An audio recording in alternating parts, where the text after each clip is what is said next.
Hello, everybody, and welcome back to the Broto Fantasy Football Podcast presented by BrotoFantasy.com and the Fantasy Football by Broto app, the only tool you need to dominate fantasy football.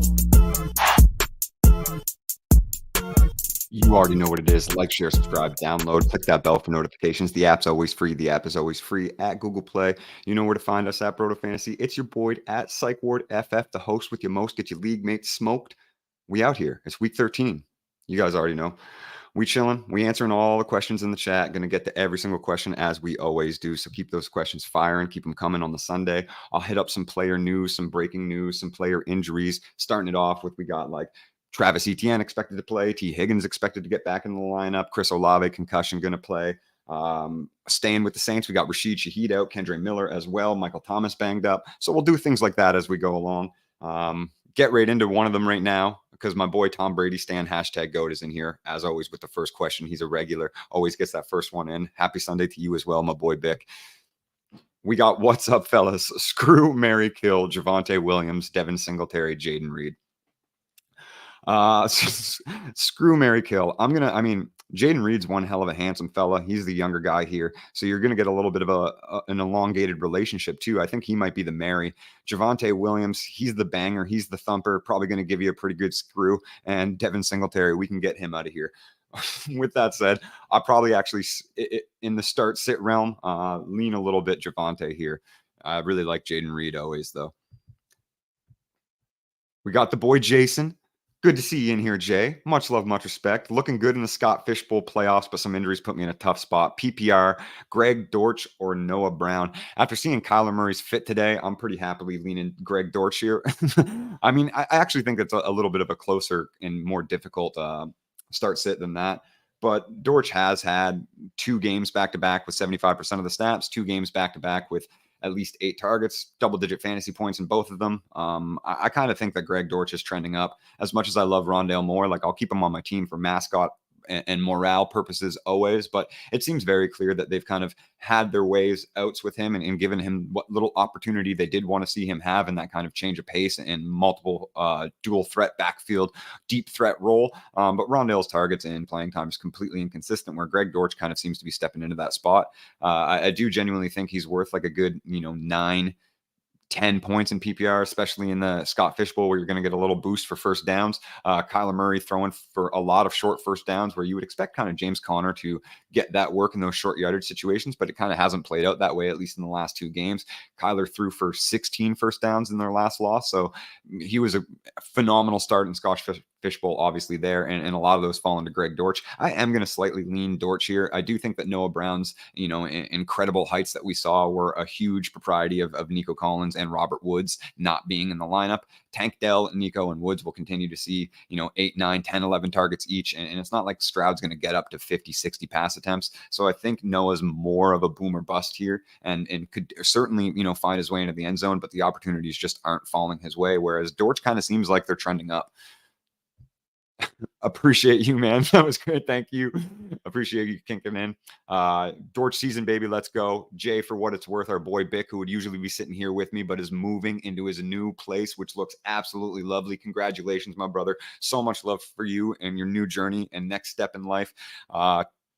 He's starting Dortch as well in the main event league. That would be FFPC, where him and his dad, I'm going to say him and his homie, but yeah, dad's the homie too, are always have a pretty solid lineup in there. And I kind of go with what Bick says. He's my fallback in these moments. So happy week 13 from my boy Charles. Always good to see you in here, brother. Much love, much respect to my boy Dave, Canadian brethren, kicking it live with us. Love seeing you in here, man. Been loving your positivity on the social medias lately. Really, like, genuinely been keeping me in a bright light as well. Charles has a question for us in here. He has to start 2 of James Conner. It's Breece, Jerry Jeudy, and Noah Brown. He has to start 2 of James Conner, Breece Hall, Jerry Jeudy, and Noah Brown. It's half PPR, leaving both running backs in, but if Breece sits, who's the best pivot? And again, one of those injuries that we're going to get to is Breece Hall was on the questionable tag. He is expected to play. I think DeAndre Swift hit a questionable as well. Bick was actually bringing this up in the group chat. One of the most first practice week questionable tags I've seen ever in an NFL week. Like everybody seemed to pull up a Q tag at some point this week. All of these players are expected to play. Brees officially, like noted to, is expected to suit up. Same with like TJ Hawkinson, Trey McBride, all of these guys that held questionable tags, all expected to suit up this week. I would probably keep both of the running backs in here as well, especially in a half PPR. I think Brees is maybe a little bit more volatile than we would like to admit in the past weeks. Obviously, with that Tim Boyle offense, things aren't going to look good. There's not much scoring upside. He's always a threat to score at any moment. He's one of the best big play running backs in the NFL. There's no denying that. I don't love like James Conner, Jerry Jeudy, Noah Brown options. I'll concede. I do think Brees is kind of the must start, but in the half PPR, the touches that James Conner's been getting, like it's still an 85% opportunity share. Michael Carter, addition to that backfield, didn't really do much. You may see that change as he gets more acclimated to the offense, but I highly doubt, a team like the Cardinals are kind of just going to lean to the guys that help them produce and help them keep games close while they continue to lose to enhance that draft pick. So I'm going to stay with you there too, Charles. I'm going to go with James Conner. I'm going to keep Brees Hall in there. Looking at Jerry Jeudy for this week, like I mean, it's safe. We've been fading him quite heavily through the past few weeks, and it hasn't come back to bite us. I think it's pretty safe to continue to fade Jerry Jeudy. He's definitely somebody that you almost have to keep on your roster as well. Should anything, happen to Cortland Sutton, obviously there's a pretty wide open avenue for that trickle down of targets. And Jeudy is a good route runner, but obviously that's not translating into points. But with that said, a little bit more opportunity down the line for him could definitely turn that around, but there's no real need to put Jeudy in your lineup or have any confidence to do so. Noah Brown, I hope you were in here when Jay was breaking, or when I was breaking it down for Jay rather. I do like Noah Brown. I think that there's obviously a ceiling for touchdowns, and he can be a big play threat as well. But a lot of his upside was attached to the fact that Nico Collins and Robert Woods were out during his high end stretch. I don't expect him to flourish in that offense when Dalton Schultz, Nico Collins, Damian Pierce, Tank Dell, like all of these guys are healthy and expected to play. It's just too many mouths to feed. And it's not like Brown has incredibly great peripheral analytics at that. It was just, 3 blow up games, or more so just even 2, but you attached the touchdown and he had 3 pretty good outings there. But with that said, yeah, I'm going to still lean James Conner, Brees Hall, and I feel fairly comfortable over those other options doing so.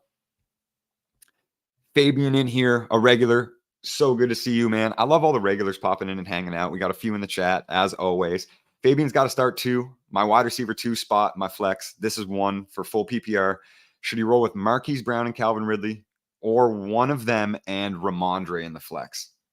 I actually really like Ramondre this week.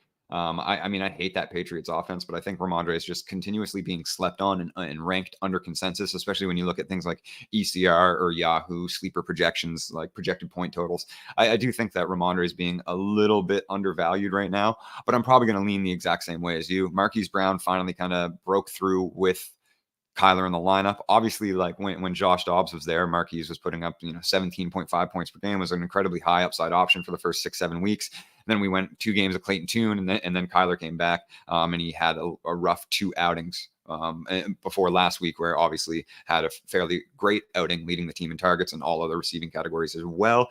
Calvin Ridley with Zay Jones in the lineup seems to be just a completely different player. It's one of the most interesting splits for any receiver in the NFL, depending on what angle you want to take with it. But it's one of the most interesting splits, period. The fact that he's been nothing but a wide receiver 1 as long as Zay Jones is in the lineup, and it doesn't matter what Zay's doing. It's just seemingly the roles and the targets that they draw out on the whiteboard. Yeah, I still believe that obviously targets are earned on the field, but they're earned in the practice room as well. First look reads and things of that nature. And the targets that seem to be drawn up for Ridley on the whiteboard when they have a big bodied stretcher like Zay Jones are just much more high value. You see his true target value has jumped incredibly since those Jones has returned, and in the 2 games like previously when you had other top wide receiver outings. So I am going to lean Calvin Ridley and Marquise Brown, but I do think Ramondre is being a little undervalued. And for what it's worth, the Cardinals not facing a great matchup. Like if you do feel in your heart like that Marquise is more of a volatile asset, where I kind of see that as well. I would lean Ramondre over Marquise in that sense. Right now, Marquise is getting the edge for me. but Calvin Ridley for sure is kind of my must start here, especially wide receiver 2 spot. I think that's a great, positional place. You obviously have somebody that you believe in even a little bit more ahead of him. So the game theory lines up a little bit there as well. I think Marquise's ceiling is fairly high here. Zach Moss or Derrick Henry at the flex, and then Pittman or Ayuk. Ooh, this one's actually really great. I mean, I think Zach Moss is an almost undeniable start, but obviously a guy like Derrick Henry, he's going to put up numbers, and it's really hard to see him put up his 91 yards and 3.3 yards per carry and 2 touchdowns on your bench. I will concede that, but Zach Moss is he's been such a high-end producer when Jonathan Taylor isn't in the lineup. And in 2 games that Jonathan Taylor was in the lineup was also an incredibly high-end producer. It's also like not a perceivably massive swing and matchup. I'll pull up the true matchup rank and share the screen for you guys here as well. But I do think that Zach Moss, with an opportunity share that he is going to get this week, is the must-start player here.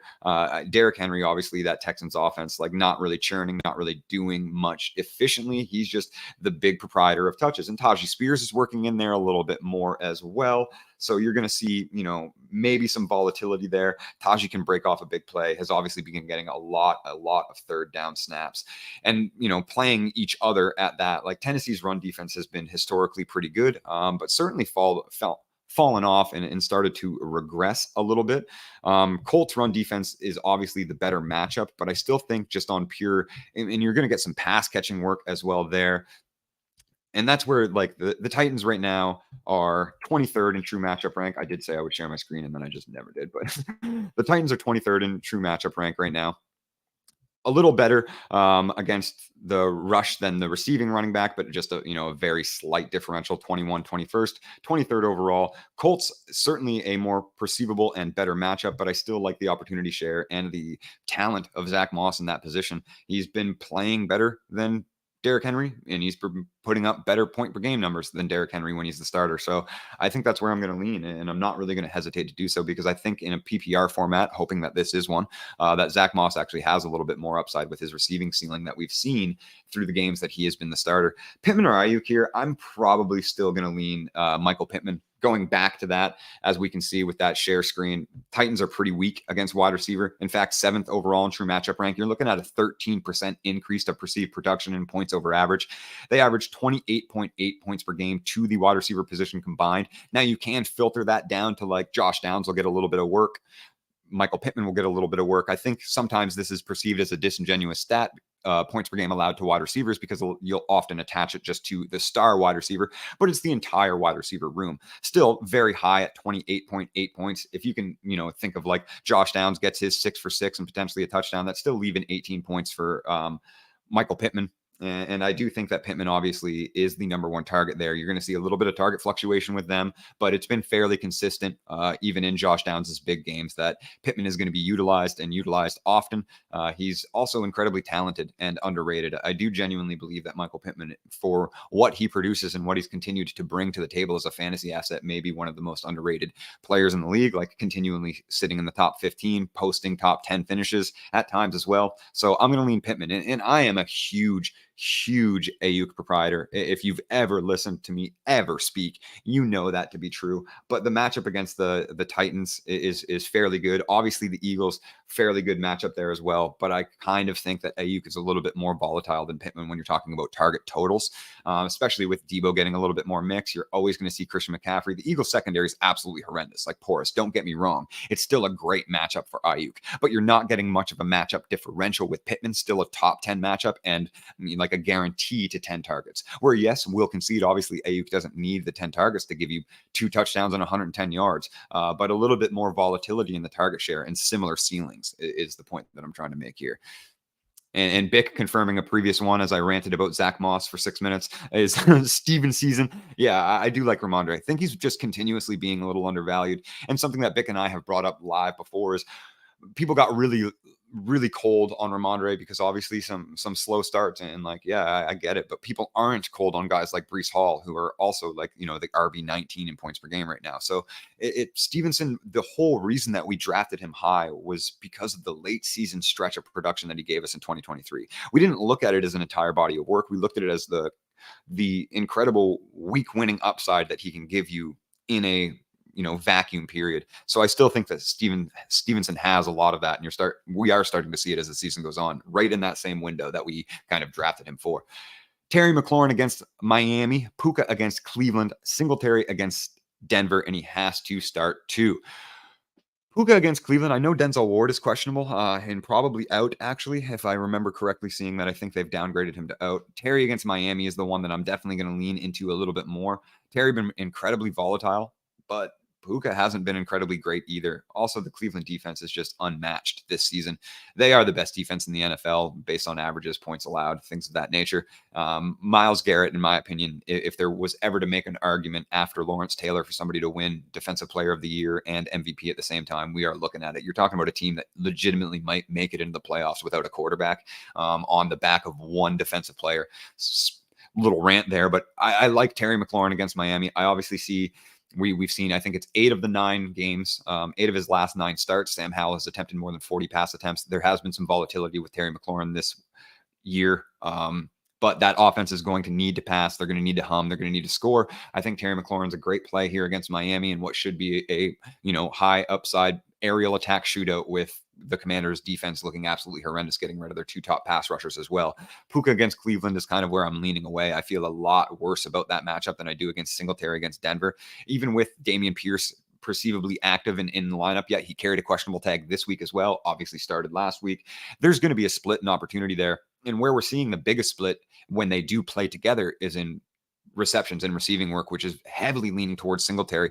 Singletary is actually Themi, my boy, who's also usually with us when we're running the 3-man weave. He's one of his high upside sleepers of the week at the running back position. I think Singletary is a good play against Denver. I think he's less volatile than Puka, although the targets, in a PPR format, obviously, even against a really, really tough Cleveland defense, if the Rams are forced to pass at any type of rate that is above their average norm, Puka could see 10 targets, turn it into 7 receptions for 35 yards, and that's still like a fairly decent play. I don't really see them taking the top off this Cleveland defense this week. Matthew Stafford actually being one of my busts of the week as well against Cleveland. Him coming off his season best game last week. Don't see a repeat again of that against the league's best defense. So I'm going to lean Terry against Miami, certainly, and then Singletary against Denver with a little more hesitation, but not as much hesitation as I have playing Puka today. Appreciate you as well, Fabian. Always great to get you in here, man. Let's get these dubs indeed. Full PPR question from Charles again. Would you start Rashee Rice or Romeo Doubs? He's in a must-win to keep playoff spots hopes alive, and he has a 35-point lead from CeeDee Lamb, which I really like. Kansas City's defense is better than the Packers. I actually don't think that Rashee Rice is going to get shadow covered either. It's the way that they utilize him, but there's been such an incredible linear progression of how they're utilizing this kid and his development attaching along to that. I didn't expect a little bit of a 2-week slump after I saw 4 games of him continuously surpassing every other wide receiver. And I'm not talking Travis Kelce. He is a tight end. I know the targets he's their number 1 wideout, but there's no other wide receiver designated player on the Chiefs that is doing what Rashee Rice is doing. A huge blow up week last week. I think that really cements what he is and kind of what I thought he was going to be, not to pat myself on the back too much, but Rice is definitely the guy that I'm leaning to more here. As we start to see that rapport build with Jaden Reed, who is, by all intents and purposes, the number 1 target in Green Bay. And Christian Watson starting to get that work, and that looks a little bit more in the deep threats. Dobbs is going to be a low ceiling, low safe floor, but low ceiling PPR play, where Rashee Rice is both. Even when you're looking at random, 100-yard games from Justin Watson and stuff, it's still 4 for 50 for Rashee Rice with obvious touchdown upside being attached to Patrick Mahomes. The kid is climbing and rising rapidly. He's a must-start player for me right now in all formats. I genuinely think that Rashee Rice is priming himself as one of those league-winning assets, a guy that you picked up off waivers or stashed late and held on to because he was attached to Mahomes and is going to start putting up 16, 17 points per game to close out. Like, I really feel like we're going to start to see maybe the wrong player comparison, but I do still think it's a similar production floor to compare to, like Elijah Moore in his rookie season. I start to think that Rashee Rice is really performing in a way that they're not just utilizing him as somebody that can help mix up a passing offense, but really looking towards him as their wide receiver 1 or 2 of the future, but a player that is going to more consistently be drawn into those first look reads. And we saw what happens when he gets those first look reads last week. Absolutely phenomenal breakout game from him. Surpassed Travis Kelce in every receiving stat in that game, including targets. It's not it's not an outlier game. It was linearly progressing that way, and he shows all the peripheral stats to keep doing so. There's nothing that suggests in his profile as a rookie with those linear peripheral analytics that he is going to regress to a point where he will not be a consistent producer. So I really like Rashee Rice for the rest of the season. Obviously, outliers happen with that as well. Much love for that, Brandon. I'm glad you agree with me. I might have been jumping it, but I was just taking for the Rashee Rice there. Good morning, brother. Jerry Jeudy or Noah Brown? That one's a tough. And you and Jay both with your Noah Brown stashes. Smart men, obviously, taking that high upside play while those guys were out. I think this one's pretty tough. I'm not a huge fan of starting Jerry Jeudy at any point in time. Like, and Houston's secondary is kind of nasty. Jerry Jeudy running out of the slot too, I still think at a pretty high rate. And Houston's got a top 3 slot corner there. They also have Derek Stingley. They also have Jalen Peter, who I will always bring up those 2 assets. Like, Texans have a nasty secondary and an ever-growing nasty secondary, as these are very young players that are continuing to develop at a rapid rate week after week. I'm pretty low on the Broncos pass offense in general this week. I actually think that it's a little disingenuous to have that as a 47.5 point over. I'm going to take the under on that game. I think the Texans win like a 21-16 game against this team. And I'm fairly low on the Broncos. The Broncos passing offense. So with that said, I think on the opposite side of the football, we've seen the turnovers turn up. But it's still a fairly weak defense if you're looking at an entire body of work. Positively regressing, no doubt about that, but still allowing quite a few yards per game, even in the games where they're getting turnovers, right? So I think I'll take the upside on Noah Brown here. As I've said a couple times in the episode, he certainly got the touchdown, the big play upside, the big body, the red zone threat. So the scoring upside is there. And I do think that the Texans can kind of get ahead early in this game, which will limit the passing volume. But I like Noah Brown a little bit more than Jerry Jeudy. I think I'm just going to be fairly comfortable fading Jerry Jeudy for the rest of the season and potentially the rest of his career. Jake from IT, another one of our regulars, kicking it off. Sadly, buys and injuries have made most of my start decisions for me. Really, the only one I have here is Stroud or Hurts. Ooh, that's a fun one. Playing against the 1 seed as the 2 seed. I'm actually going to take a second here and pull up our patented Broto Start Sit tool, where if you download the free Fantasy Football by Broto app, you can get the Start Sit tool and give you a little bit of kind of give you like a consensus opinion on who is more favored here. I think obviously we're going to be leaning Jalen Hurts. I think the Start Sit tool is going to agree with me. And a part of the reason why I think that said is that we're looking at a disingenuous game script and over under. With that Houston game, I kind of think Houston sneaks away with this win. And I'm saying that against a team that has won 5 in a row. Obviously, I'm aware of the Broncos record, but I think Houston can kind of sneak this game win, and that Broncos passing offense is going to struggle a little bit there. So I'll be leaning with Hurts, thinking that there's, a better chance for a shootout against that Commanders team. With that said, we'll pull it up on the Start Sit and we'll see what the consensus is going with for us right now. It is fairly close, too. We're looking at 58% for Jalen Hurts, 42% for CJ Stroud. But I think I've kind of confirmed my priors with that, just attaching it. And I will pull up the share screen option one more time for this true matchup rank as well, kind of show you what we're looking at with the Commanders and what they allow as far as points per game and rushing and passing production for quarterbacks. They are the number 1 true matchup rank overall for quarterbacks. So giving up the most points over average.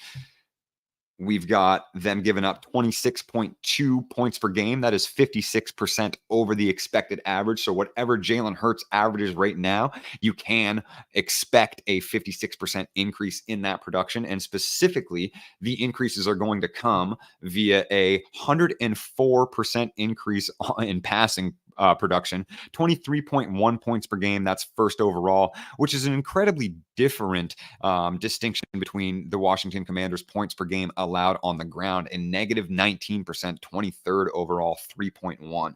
With that said, it is Jalen Hurts, and a lot of his production on the ground actually comes from his center and the guys behind him. So we're not as worried about that. Like, Hurts obviously can get it done with his legs, scramble, put up a 20-yard gain, 15-yard gain.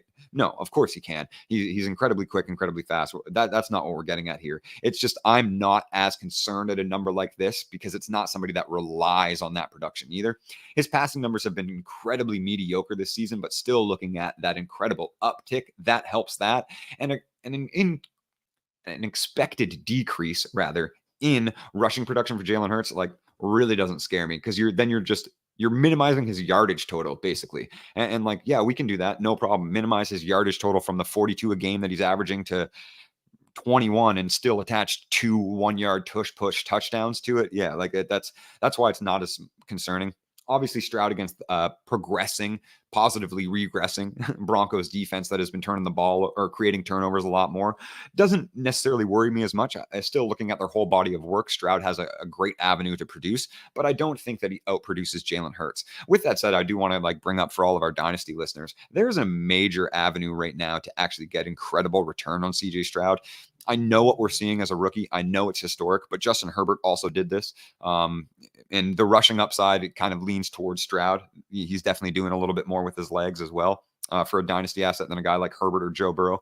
But he's currently ranked as the number 3 QB overall ahead of Jalen Hurts in dynasty behind only Josh Allen and Patrick Mahomes. And I've even seen shifts where Josh Allen was the number 3, Hurts was the 2, and Stroud. So, I mean, I'm actually not mad at all pivoting off of CJ Stroud, as incredible as he's been, because if you can give me like literally you're talking about now I can get Lamar Jackson in a first and a second, like that's the gap that people are creating as putting him in the top 3 assets overall, and Lamar falling into like QB 7 at 12th overall. Like you have to trade up a first to make that move, and people seemingly willing to do so. So I'm not angry at that pivot. Little dynasty tangent for the dynasty listeners, but I got to kill some time while I'm running solo. If you didn't know, though.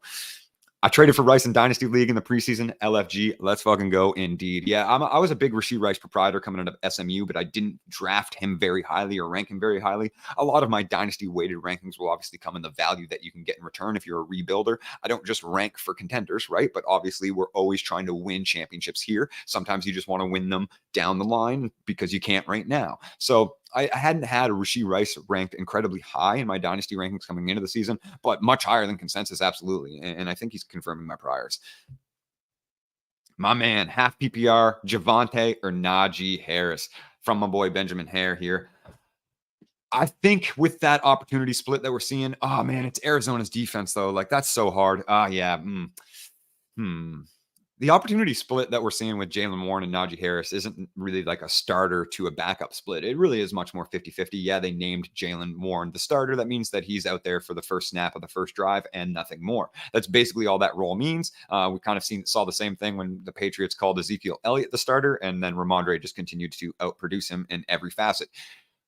With that said, even in a 50-50 split, like I got to have and I'm not a big fan. Like I really not a big fan of this cat. You guys know, you've listened to me long enough. Like I hate Najee Harris. Not as a human. He seems like a genuinely sweet person, and I love watching him in interviews because he's a nice guy.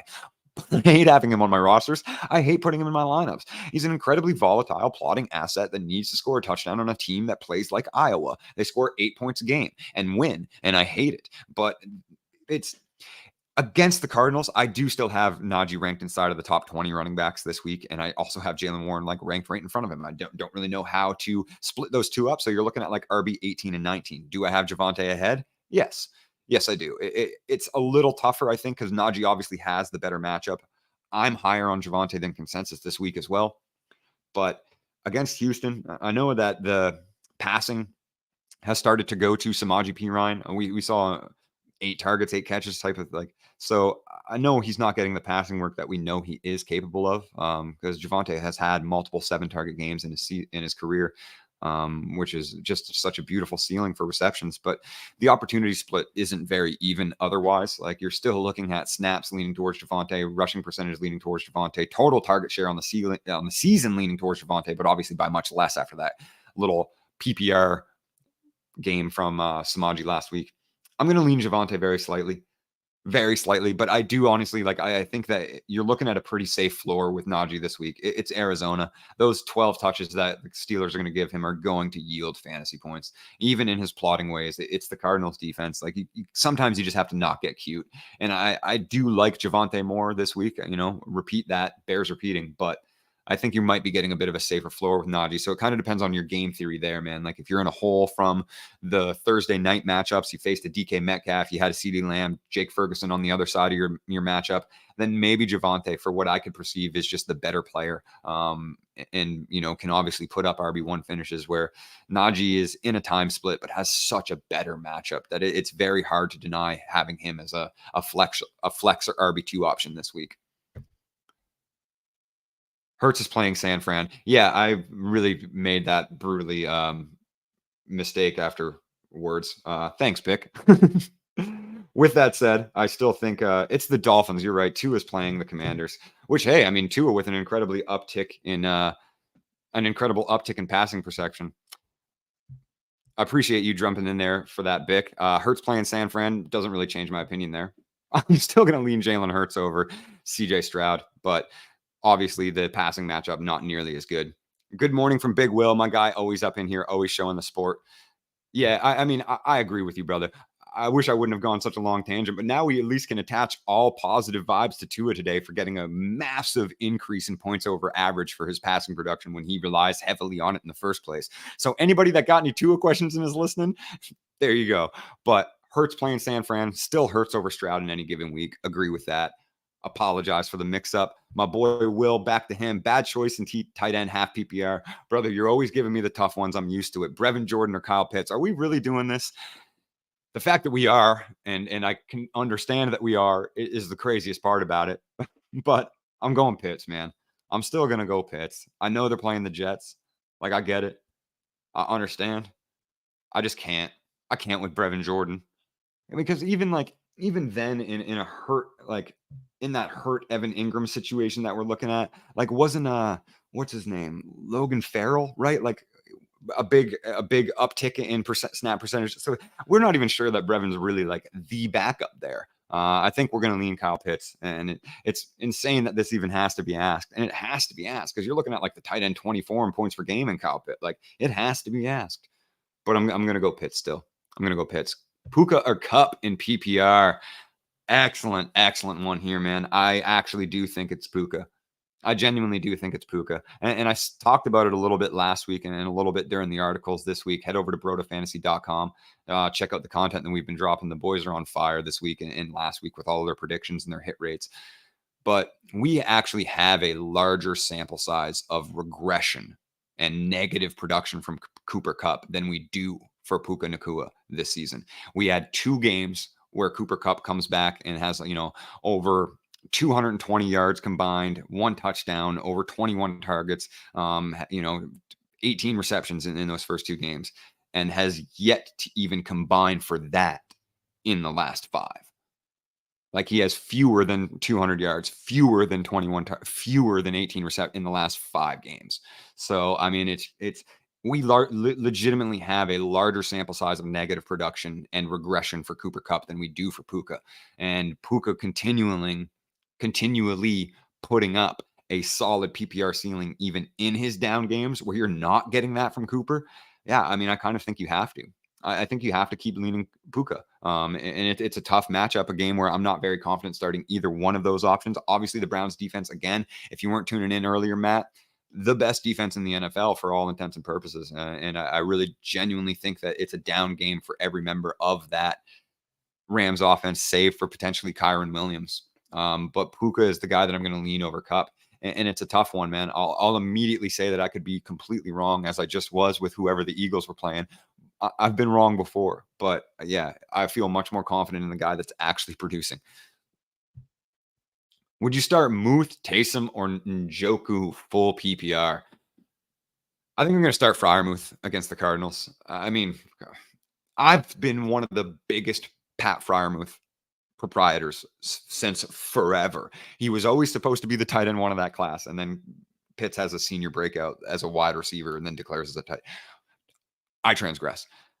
what Pat Freiermuth has done during his first 3 years in the NFL based on analytics and production and peripheral values and things of that nature is nothing short of super elite for a young tight end in his first 3 seasons. People are like drooling over a guy like Cole Kmet, drooled over a guy like Dallas Goddard, are loving guys like David Njoku, and you didn't see them sniff production for the first 4 years in the league. And Pat Freiermuth is putting up consistent low end tight end 1 numbers with a tight end 1 ceiling at 22, 23, and 20, and everybody just continuously undervalues him. It's Pat Freiermuth for me here. I really like, I'm the Saints fan though. I love a little Taysom Hill. I love a little Taysom Hill when a lineup is all banged up like this too. And they like what they signed Jamal Williams for, they're just using Taysom for. Like he's their bruiser. They made him start running left. He's getting 7-8 carries a game. He's getting some targets now too. You're looking at a lineup that's without Rashid Shaheed, Chris Olave concussed but cleared to play, will play. Nick Underhill confirmed for that, the number 1 beat reporter in all of the NFL. Not just saying that because I'm a Saints fan. I like Taysom's ceiling here, and obviously the floor has become pretty safe, but I'm not benching Pat Freiermuth against what is the worst defense in the NFL. And even with a horrendously Iowa Steelers offense, I mean, it's Pat Freiermuth, man. Yeah, I'm going to lean Freiermuth here. Njoku actually probably could easily be the right answer, but I'll lean Muth over Taysom. And coin flip between Njoku, but Muth's my boy, and I'm going to go with my boy. Oh, already hit that, but yeah, Hurts over Stroud in a given week. Half PPR, Jameson Williams, Zay Jones. Zay Jones for me. That one's not even that high. You're going to go Brevin. I mean, I hate the pushback from the pits here, but I just can't do it, man. I genuinely don't even think that he's the backup tight end there. Like, so it's like, it's yeah, but potentially, there's certainly an avenue where Kyle Pitts once again finishes outside of the top 32 tight ends, and yeah, there's only 32 starters, but like he's finished below backups as well. I always acquiesce to Bick because he's such a big part of this show. I'll still stand on my ground and say Kyle Pitts, but my co-host likes Brevin Jordan this week. What's up, my dude? Hope you're thriving. Aw, you too, Wyatt. Much love, much respect. It's always good having you in here, brother. Hope to see you around soon. Hopefully that expo next season, we can link up, kick it again, have some good times. You're one of my favorite homies. And shout out JWB, some of the best guys in the universe and in the industry for sure. My boy Tim back in here. Are you riding the Greg Dortch train this week at Pitt? Yeah, like I actually kind of am. I kind of am riding that train. I'm not expecting a wide receiver 1 performance from Greg Dortch, and I don't think anybody should. But obviously you tie another touchdown to what he's been doing, and yeah, you could see a little bit more than that 10. But you're looking at 2 games with 75%. You're looking at 2 games with, over 6-7 targets. You're looking at 2 games with double-digit fantasy points. You're not looking at any stretches like that from Rondale Moore. You're not even looking at stretches like that recently from Hollywood Brown, if we're being completely honest. You didn't see anything like that from Michael Wilson. 2 games is not a very large sample size. I always like to see, repeats and threes, right? Repeats and threes. Then that is more than just an outlier. That can be a trend, especially if snap percentages stay sticky. A guy like Noah Brown, obviously not, because you're looking at a lineup that was banged up. We talked about that one earlier. But yeah, I think that 10 points is a fairly safe floor to assume for Greg Dortch. I have him projected, I think 11-9 right now, like just under 12. I think I got there with 6-59. Yeah, so I genuinely think that you're looking at a fairly good slot role for Greg Dortch this week. And Steelers defense playing very, very well, but you're also, expecting somewhat of an increase in passing just because of how bad the Cardinals defense is. Like you hopefully Pittsburgh can stop Iowaing themselves. I know I've said that like 10 times and actually score more than 14 points. But yeah, I am going to lean Greg Dortch. And even though you're not asking who to lean over, I'm riding that train. I'm riding that train in a lot of flex spots this week, a lot of flex spots. Much love, Wyatt, man. We will link up soon for sure. And I'm going to get into some of the sleepers and busts too while we have a little bit of downtime. Keep those questions coming, man. We got about 20 minutes left. I got lots of time to get to all of you. We got a few people in the chat. You got dynasty questions here. You got the dynasty Don in front of you. But of course, let's do some content. Let's look at the sleepers and busts that Broto has this week. One of my personal high upside sleepers, I think, is actually Jordan Love. And I know there's a perceived like bad matchup against the Chiefs. And I'll break it down. Like, I think Jordan Love remains a pretty strong start for at least one more game. Dive back into the well as Themi named him as a high upside sleeper in the Thanksgiving outing, and he certainly performed. Packers playing host to the Chiefs, rare cross-conference matchups, two storied franchise. Really cool to see like schedules play out like this. I just personally like stuff like that. Two teams that have incredible histories but don't often play each other. And Vegas betting lines have the visiting team favored by 6 points. Obviously, the Chiefs. The projected over/under scoring total set at 42.5. And there's an undeniable positive game script on tap for the Packers passing offense, in my opinion. Teams expected to play from behind for much of the game, as both the betting lines and suggested scoring totals entice. It is worth noting, however, that I think their opponents are allowing a lot of teams to crawl back in contests and keep everything competitive. On paper, the Chiefs defense is a horrendously difficult matchup, it seems. They allow a mere 309.3. That would be fourth scrimmage yards per game, and 176.6. That would be third passing yards per game. And they give up only 16.5 points per contest, but they also fail horrendously to score in the second half of games this year. The Chiefs' second half offense is the worst in the NFL, 32 of 32. And they also allow 15.4 points per game in passing production alone to quarterbacks. Love's really kind of been starting to clicking. He had a really bad midseason slump, I'll call it. Looked pretty good in his first 2 games, played mistake-free football. But now that we have the unpleasantries of the Kansas City defense out of the way, none of the aforementioned stats are enough to really fade a guy that is climbing. And especially during the bipocalypse, like sometimes desperation can go hand in hand with the need to play a guy like this. But he's posted 2 consecutive high upside outings against Chargers in week 11. That was 322 with 2 touchdowns. Lions in week 12, 268, 3 touchdowns, and exemplifying excellent ball security. No turnovers in those past 2 games, which is when he was putting up QB1 performances at the beginning of the season as well. And Jaden Reed breaking out, growing rapport with Christian Watson, consistent security of Romeo Doubs, even a little, Tucker Kraft getting mixed in there. The wide array of developing weapons allows young quarterbacks like Jordan Love to work through his progressions as opposed to force feeding unadvised passes into tight coverage. And those recent successes have actually helped lift his true throw value, which is basically adjusted fantasy points per pass attempt, to 0.57. And that's 7th overall amongst all qualified quarterbacks, while he's also maintaining a really impressive downfield aerial attack, 8.29 yard ADOT. That's QB8 this season. So I know the matchup is a little imposing on paper, but I like Jordan Love this week. I'm not going to shy away from starting him in a lot of spots where I need a streamer. Hopping back into some questions, Charles Kearney, am I insane for waiting to bench Kupp? After him versus Puka question, I feel better about it. My wide receivers are AGB, Hollywood, and Garrett Wilson. I'm flexing Jalen Warren.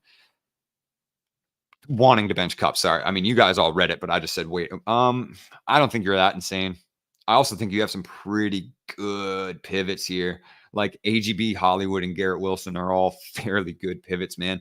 And Garrett Wilson being like the most volatile and scary one. Obviously, like you're starting AJ Brown over all of these options. 100% guaranteed. Don't worry about the little bit of Devontae Smith positive regression and AJ Brown negative regression. That's a super stud, bud. Put the super stud into your lineup. Don't hesitate. Hollywood over Puka, or Hollywood over Kupp, rather. Yes. Garrett Wilson over Kupp. I think yes. Any of those guys over Jalen Warren? AJ Brown, obviously, yes.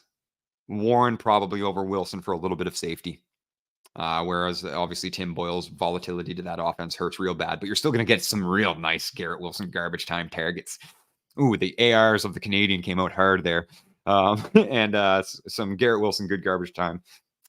Yeah, I think that's where we're going to go here. I don't think you're crazy. I think Kupp might be a bench this week. I'm not feeling like he's a must bench player. Don't get me wrong. I'm not trying to like slander his name so much that people think he's an illegitimate asset. No, it's just he's not the Cooper Kupp of old. And Puka absolutely affects that. And so does Kyron Williams. The way that offense functions isn't through Kupp anymore. It's just not the offense that was built this season. And I think he's definitely trending below all of the aforementioned players as well. Ooh, I popped one. How has Dak's value shifted in light of this ridiculous streak in Dynasty long term? I'm playing Kupp over Wilson personally, and I think that, again, that's kind of where I was starting to lean as well. There's a little bit more volatility attached to Garrett Wilson. I think that could be the move. But the other options, like, absolutely, I wouldn't hesitate. Going back to you, Tim, because I think this is an excellent question, man, and I'm glad you brought it up. I did actually touch on this in the Dynasty Market Report for Week 13. You head over to Broto.com, or brotofantasy.com. And check out all the content we got there. You can see the Dynasty Market Report happens every week. I track all of the trending up, trending down players, some buy lows, some sell highs, some underperformers, some guys that are moving in the right direction, wrong direction, things of that nature. Also kind of get into some game theory with how the market and why it's adjusting the way that it is. Dak's value shifted incredibly. Still well below value of what he actually is, considering his age and production. By no means is he an old quarterback. He is the QB1 and MVP, in my opinion, right now. I actually genuinely don't think anybody is playing a better brand of football than Dak Prescott is. His streak also is, we've seen high upside like this from Dak. It was asinine to ever take his outlier turnover season and slow start to 2023 to value him outside of the top 15 quarterbacks in Superflex. I mean, it would also be top 15 in one QB league, but we attach a little bit more value to QBs in Superflex. So asinine. Now he has lifted himself into the heights of the top 10 QBs again. There's going to be some youth movements that obviously keep guys like Joe Burrow, Justin Herbert, Lamar Jackson, CJ Stroud now, Josh Allen, Jalen Hurts, Patrick Mahomes ahead of him. But in my opinion, that's end of list. Am I drafting him ahead of Kyler Murray? Absolutely. Ahead of Trevor Lawrence? Absolutely. Like, you're looking at a dynasty should always be viewed in a 3-year window. I'm not necessarily, I don't care who's on my roster 5 years from now. And that's great if it is Trevor Lawrence and he's a continuous top 10 QB. That's excellent. But I'm looking at a 3-year window. And right now you're talking about a guy that is the QB1 overall over the streak that Tim is obviously referring to. He has lifted himself into the top 10 assets at the position, probably will climb by the time that the season ends above some of these youth guys as well, and will continue to hold that value through the offseason. He's also going to produce like this next year and the year after. That's a 3-year window of a top 5 asset. You should be drafting him ahead of guys that aren't performing as well, even if they are younger. That's how his outlook is for Dynasty in long term, and I don't think it's moving much. There's going to be always it really is just like a popularity contest a lot of the time when you're talking about market values, and the Cowboys have a major fan base. Like CeeDee Lamb held such incredible value security, like simply just because there's more Cowboy fans than not. That's market consensus, right? Like, it genuinely was. He was never producing as a top 3 wide receiver in points per game. Now he is. So they were correct in their assumptions, but he was holding that value insulation regardless of what he was doing on the field. I think now that Dak has lifted himself back into that, you're going to see it. It's going to be insulated value with top end production. And that's incredibly rare. And it's not like he's going anywhere, man. You're still going to see Dak Prescott in the NFL 5 years from now. We did touch on that. Appreciate you. I love all my co-hosts hopping in to give me a little bit of pushback and rub back. We need it. We need it, man. I can't be running this thing with my ego going wild the whole time. As much as I love it, we also need the different perspectives, and that's what we're all here for CrunchTime, man. Anything that I say is not like set in stone. These are perspectives. I'm sharing my perspective with the things that have helped me be successful in fantasy, and I've had some great successes. So I hope you guys find the same. We're all getting to the same conclusions together, and I think Cup over Wilson. Let's lean there. Juan Banya Jr. in here. Who you want for my wide receiver 2 and flex spot? Josh Downs, a healthy, supposedly. T. Higgins, Romeo Doubs, Amari Cooper, Rashee Rice, James Conner, or A.J. Dillon. This is an embarrassment of riches at the... yeah, I see you, Vic. I see you. This is an embarrassment of riches for a wide receiver 2 in a flex spot. I think Higgins is probably a guy that I'm a little lower on as in Dynasty. I'm still incredibly holding strong on T. Higgins as a cornerstone asset that you can, bank on having an incredible mid-career breakout, whatever. But first game back, obviously no Joe Burrow. A very, very good Jaguar defense. I think I'm going to kind of just like rank underneath of some of these guys right now. My wide receiver 2, I think I was kind of talking about it already. Like, I really like Rashee Rice this week, man. I think it's hard to bench Amari Cooper right now. Josh Downs a little more volatile, but such a good matchup Josh Downs has against the Tennessee Titans. You got an embarrassment of riches here, my friends. I think this is a position where really like everybody's going to produce a safety net for you. It's asking yourself, like, what do you really need? Are you in a hole? You down 30 points from Thursday night? Because I think then, like, you want to start chasing ceiling a little bit more. I'm going to lean James Conner, potentially over A.J. Dillon, but I don't even think we're going to get there because I think it's going to be a position where I'm going to go Rashee Rice. Absolutely. And I think it's even like, Joe Flacco, like, I think it's Amari, man. I want it.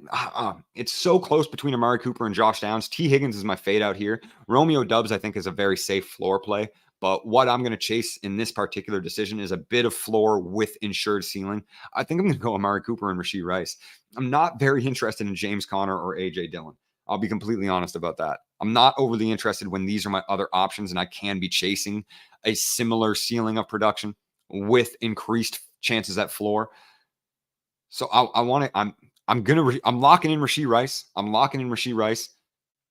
And I'm leaning Amari Cooper. I might touch back on this one. I'm going to pull up some true matchup ranks. So stick around. We're going to do a little bit of start sit tooling. Go to Broto, go to any of your app stores, Google Play, Apple, wherever you get that ish. Get all up on that Broto Fantasy app. You can get the start sit tool for yourself and run some of these names in here. But that's where I'm leaning right now. My co-host is Rice down C. Cooper as a close third. We're thinking the exact same way here, brother. That at least assures me. And Rashee Rice is against him in 3 leagues, so you got to start him because he's going to get cooked. My boy's got some bad luck sometimes. And yeah, Rashee Rice is kind of the guy I'm locking in right now. But I'll run a little quick one for the Josh Downs over Amari Cooper because I think that is where we're all leaning as far as the second tier option. We've got, obviously, Amari having a little bit of down production with DTR. Josh Downs obviously increasing aggression. And the start sit tool does favor Downs quite a bit. Well, not that, you're looking at 64 to 36%, not like the most monumental gap, but that's both in half PPR and a slight edge of 35 in PPR full. So I do think we're going to go Josh Downs and Rashee Rice in this one. Appreciate you hopping in and giving me that reassurance and advice as well, Bick. You, my boy. We got Hanson De La Garza up in here. What's up? Question for you. Who do you start? Nico Collins, a Chain, or Thielen? I'd appreciate it. Full PPR. See, we got the playoff teams buying. This is it. You got strong lineups. You got tough start-sit decisions. Every decision matters. Every, point counts towards you making the playoffs. You running for the playoffs. But teams like this, man, you love to see. Obviously, built a strong lineup here, my friend. A Chain is a little more worrisome, I think, than consensus might lend you to believe. Obviously, we saw him come back, get hurt right away. The guy is undersized. Like, it is what it is. He's obviously, he's still the RB1 in points per game if you don't limit him to a threshold of 6 games. The kid is just a machine. He's a big play machine that is going to give incredible production and incredible ceiling. But entered the game with a Q, had the Q removed, so didn't practice fully in every practice this week. I don't love that. He is undersized. I'm not going to give him any sort of injury-prone label, and Mike and I will debate that probably for as long as, Broto exists, whether injury or prone is real or not, but I digress. I think I'm going to go Nico Collins here. I touched on it a little bit at the top of the hour. That Broncos defense is a little disingenuous to how good it's been playing, still allowing great yardage totals, but creating a lot of turnovers, right? So I do still think they're going to be pretty susceptible. CJ Stroud has great ball security. I think Nico Collins is a great play here. A Chain is the better play in a vacuum, but I am worried about that health and how long he sustains, how they actually utilize him in his first full game back after trying to utilize him minimally in a game back, and then having him get injured again. I think they might have him on a pretty significant pitch count. Thielen, obviously producing lots of garbage time numbers, has an incredible target ceiling, but all of that is true about Nico Collins as well, and does have a better overall ceiling with the scoring upside as well. I think I'm going to go Nico Collins leaning. Piggybacking on the T. Higgins comment, I have him in, is my boy Charles. Shout out. Piggybacking on the T. Higgins comments, I have him in right now. Other options are Noah Brown or Judy. I think Higgins stays in enough that I agree with you that it might be ugly. Yeah, I think that's, you're looking at everything like that. I think we all know what we're getting with Higgins. Obviously, they've run decoy games with this kid before. Injury games with T. Higgins are frustrating as all hell. Noah Brown, Judy are not necessarily. I'm probably still going to lean Higgins. I'm probably leaning Higgins. It's still a player that I have immense confidence in. The A-team. Good morning, brother. Good morning back to you, my friend. Much love, much respect. You already know what it is. I have 2 for you. Dynasty PPR, CJ Stroud or Pat Mahomes. Pat Mahomes against the Packers. CJ Stroud again. It's not actually even that crazy. I'm starting CJ Stroud. Is it that crazy? It might be a little crazy. I'm starting CJ Stroud. It's certainly not crazy in a point per game outlook. It's not crazy in a rest of season outlook. It's not crazy from a strength of schedule outlook. It's not crazy from an overall fantasy points outlook, a true throw value outlook, a yards per game outlook, a total touchdown. I think we're going CJ Stroud. Yeah. I mean, he's still Mahomes. I'm never going to be surprised if 505 is literally always in his back pocket. Mahomes always has 505 sitting in his back pocket at any given moment with 45 yards rushing. But I mean, it's been CJ Stroud for some time, at least from a fantasy perspective. And the matchup differentials aren't significant enough for me to lean away from him. I know it's crazy. But Mahomes also isn't Jalen Hurts, where I obviously said to start Hurts over Stroud. I don't think that we're looking at much of a differential here, and Stroud has been outproducing at basically every level when it comes to fantasy.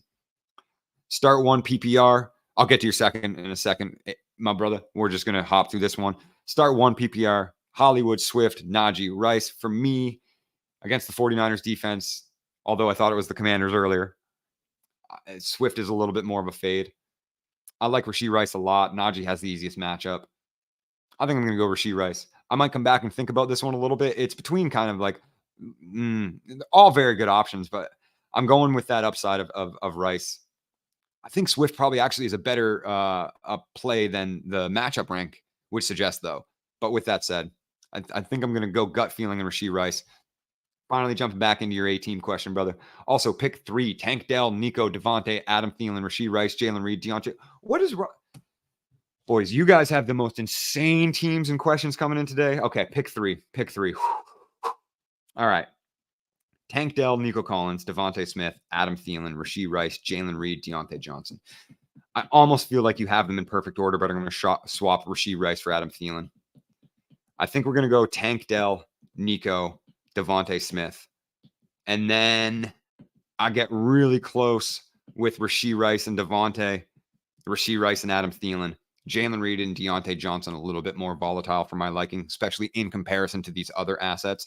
And yes, you can bring up the volatility of Rashee Rice for me.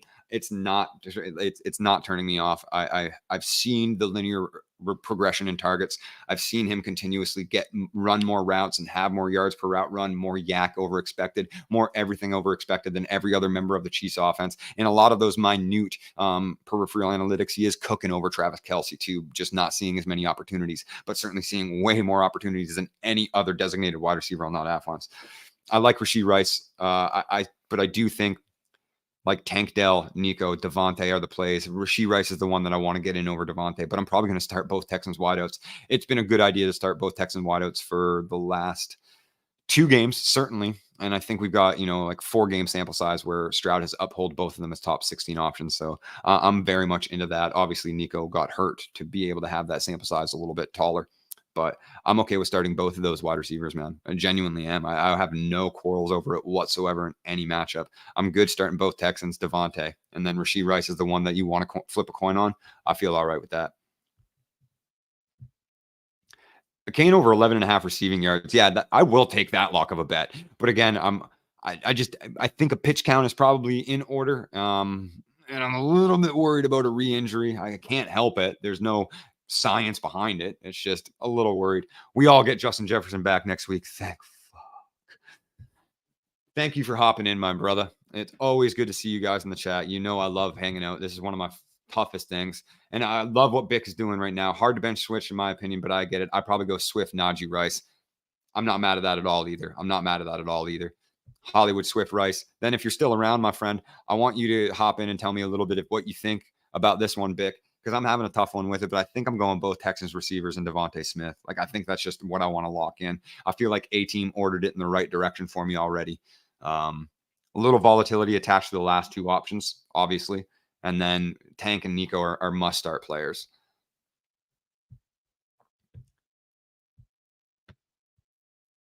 They call you the Dynasty Don friend. Much love, brother. Much love, much respect. I appreciate it. Always love cooking up the Dynasty content. And while we're here, we got 2 minutes left. If you guys got any more, I'll get to them. I'll roll over the hour willingly for you. I love you all so much. I love hanging out with you. I love doing this. So please keep the question coming. If not, I'll hit a quick 90-second promo because that's about as much time as we got left. Both Texans plus Smith. I appreciate you, Bick. Thank you for confirming that. I felt like A-Team was smart enough to order it for us anyway, and he just wanted some priors confirmed. So we agree with all of that, man. You're making the right decisions there. I got 90 seconds to hit some promos. It won't take that long, but shout out to all of you for tuning in. Shout out to all the regulars that come in. I know you guys are coming in from the Patreon Discord as well. And if you want to get into the Discord, head over to patreon.com/BrotoFantasy. For as little as $3 a month, you get access to the Dynasty Dawn direct, at Psych Ward, make this trade. I'll hop in the chat like a bat light. Otherwise, I kind of sometimes don't see them because we have such an incredible community of Discord guys that the chat is flowing constantly with like-minded individuals that will help you, form a community of fantasy geniuses, help you win your weeks. We all draft together. We play against each other in incredible leagues. Those leagues will have awesome awards and prizes and free access to a lot of stuff in the Discord as well. Optimizers, betting advice. We even switch it into basketball and baseball when the football season's done. Head over to twitter.com or X or whatever you want, at PsychWardFF, at Broto Fantasy, at BrotoFF Tim, at BrotoFFJ, BrotoFF Mike, BrotoFF Casanova, my boy at Bick Noli. Always love. Always love. We got one more from the A-Team. Oh, I love you sneaking one in. In my other league, half PPR, D-Hop or Christian Watson. Colts defense for D-Hop. Perceivably not that bad of a matchup, actually, for D-Hop here, where as much as I did kind of like Jordan Love as a sleeper, the reason that I like him is because he's not getting attached to first reads.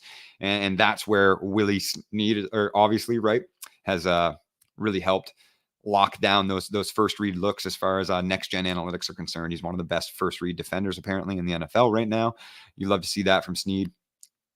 But with that, I think I said Willie Snead. But anyway, with that said, D-Hop against the Titans, or playing for the Titans against the Colts, I think that's where I'm going to lean here. I know Levis has regressed incredibly from his literally record-breaking historic rookie performance and has yet to sniff anything close to that. I still like the safety of D-Hop. I think it's a fairly good matchup. Christian Watson is drawing the worst matchup here. And I do love to look it around and get us some good fantasy points in the quarterback position. I'm not feeling as high on Christian Watson. And I still like Jaden Reed, still like Dobbs, but just not as high on them. And a guy like D-Hop, there's been some rough outings, but there's been some good ones too. And it's a pretty safe floor. Like you're looking six targets, you're looking 5 catches, you're looking above 50 yards. At least we'll get that. We can't guarantee that with Watson, and a lot of his production, even in his great rookie season, it's all been attached to touchdowns, right? The most volatile way of actually producing fantasy points. And when he doesn't get them, he doesn't produce them. Much love, much respect. We out of here. Week 13. Get them W's. Like, share, subscribe, click the belly. Thank you for always being here with me, Bick. Peace. It's been a pleasure.